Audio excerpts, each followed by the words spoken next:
All right. Hey, hello, guys. This is Tin Man Lee.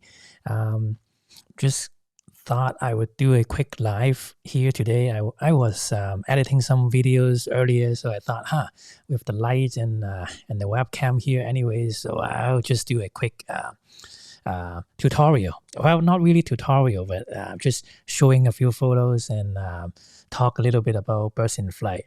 So, but anyway, so well, today is an interesting day. I work out in the morning, and then I was really craving for some pizza, so I ordered one and I ate half of them, and I fell asleep.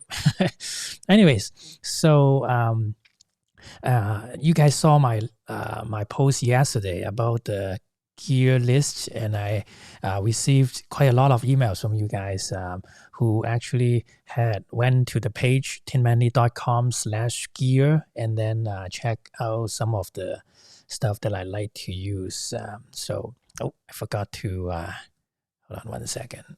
I forgot to turn this on. Okay, so now I can see your comments. Hello. So a lot of you love birds in flight, I guess, in this group. And birds in flight is always very challenging. In the beginning, when I first started, I always thought that birds in flight is almost impossible. When I saw people's photos, like those great photographers' photos, where they can get the flying bird at eye level with perfect background.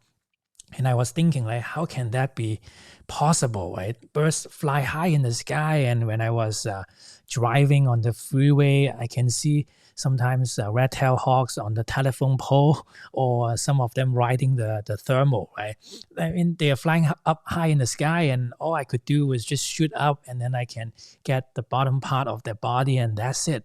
But as I went more and more into birds in flight photography, I realized that you just don't shoot when they are flying high in the sky. You actually have to spend a lot of time to do your research to find out where you can actually see those birds more in the eye level. So that is one thing that I had to spend a lot of time to talk to a lot of friends and do network. But anyways, this is not the focus of today's talk.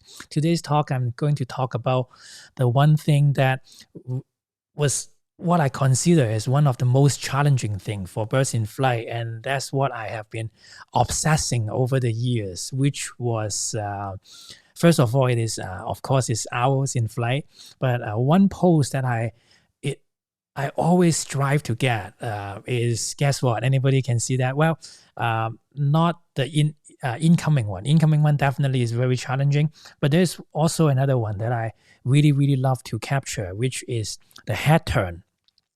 When owls or sometimes hawks or eagles, I don't know about other birds, maybe there are some other bird species, but when owls were in flight, sometimes, well, when they were hunting especially, because they have to use their facial disc to absorb the sound wave to detect the animals on the ground, so they would fly and then they would look around, and at certain moments, if you can capture them looking backwards or looking sideways, and if you can get a photo like that, that's what I would say is a very powerful shot. And so over the years, I have always been wanting to get some of those photos. And so let me show you an example here. So this is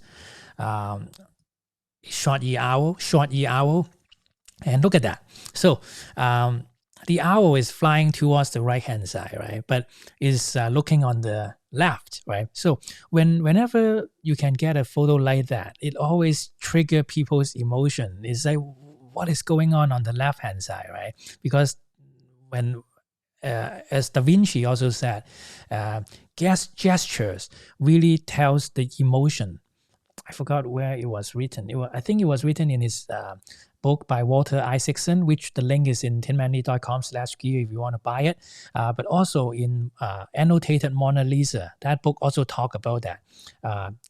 Gesture is where you can see the emotion. So I always focus on special behavior or pose in my photos, and head turn is one of the most important one. So there are a few criteria to get a good birds in flight head turn photo, at least in my on my own, which is, first of all, you have to get a really smooth background, really creamy background.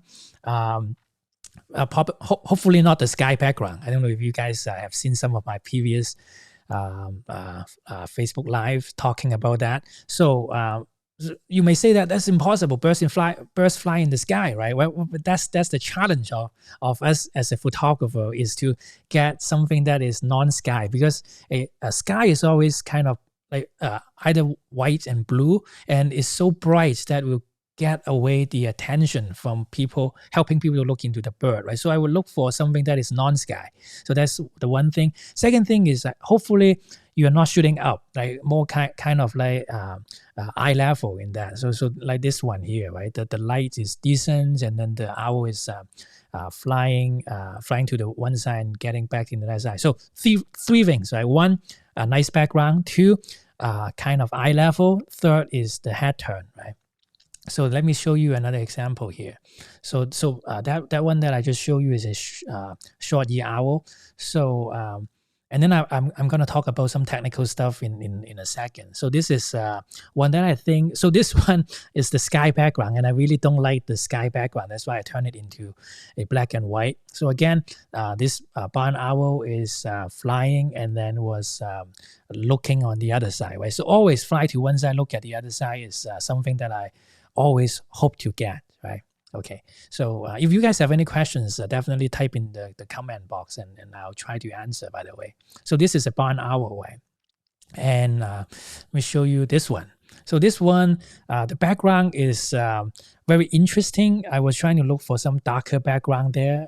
Then this one is actually a backlit short-eared owl photo. Actually, you know, see this part here is very interesting on the little ear or horn here. So this one again, flying to the right, looking on the left, and with some backlit stuff, right? So in order to get head turn, some photographers, when they were some of my previous clients, right, they when they first switch to bird photography, they would think that a good photo only takes like one shot. You can get a good photo, right? It's more about your eye, right? But for bird photography, you always have to set the highest frame rate, and then when you see the bird flying in the range where you can get a decent photo without too much crop, you just press on the shutter and get like at least 10 or 15 photos during that one fly near you. And maybe if you are super lucky, then one of them, they will be turning their head, like this one right here. So how do you improve on an already pretty good head turn photo? Is, let me show you the next one, and then you may see. So if you can get a photo where the bird is flying to one side, but then the head turn actually look into the camera, that's when you can really capture the emotion, like this one. This one got a lot of likes and comments in my Instagram post when I first posted it. So this one has 4 components, right? One, the background is decent, eye level, head turn, and also backlit. So the backlit is making it a little bit different, right? So that is the thing. So let me keep moving on. So this one is another one. I was aiming at a darker background, and when the barn owl was turning the head, of course I didn't take that photo when it turns the head, because usually when they fly, they usually look in one direction and then they just kind of turn their head very briefly. And with your naked eyes, you can never see that. You really have to just use your highest frame rate and then just kind of feel it. You could kind of feel it when they are always curious. They always look around. So if you just take a bunch of photos, maybe one of them will surprise you. So that is one of my favorite barn owl shots. And again, let's keep moving. So this is another one with decent light and also the head turn. So head turn, now you know I'm obsessed with head turn photo. And not only that, so for these photos, I always use at least 16 hundred of a second in order to nail the action. Sometimes you will get lucky. I actually got sharp photos 500 of a second, but in the low light. But you don't want to do that when you have decent light, because that will really lower your keeper rate. So So that is that. And so more than the head turn, sometimes they will do some really interesting things, and sometimes it will surprise you when you look back into the photos. Like this one, this guy is with one eye blinking and the other eye is open. So that was very interesting, and I was lucky to get a photo in the fog. So it's a little bit dreamy. And this is the next one is my favorite one. This one right here, with the head turn, with a dark background, black background, and then the light glow. It makes it really mysterious. So if you have any photos with the head turn, please share it with me, and then we can discuss more. But I just want to tell you how much fun I'm having with birds in flight. And when you can get a photo like this, that usually with naked eyes you can't even see that. That's where the joy of capturing the photos and then sharing this with people who are not able to even see this species, and that is a really good feeling. So anyway, hope you guys enjoy this talk. And I don't know, some of you might have missed my last webinar. So if you want to learn more, definitely go to tinmanley.com/webinar, and then you can watch more training on how to nail your shot and shot focus and stuff like that. So hey, Maria. So thanks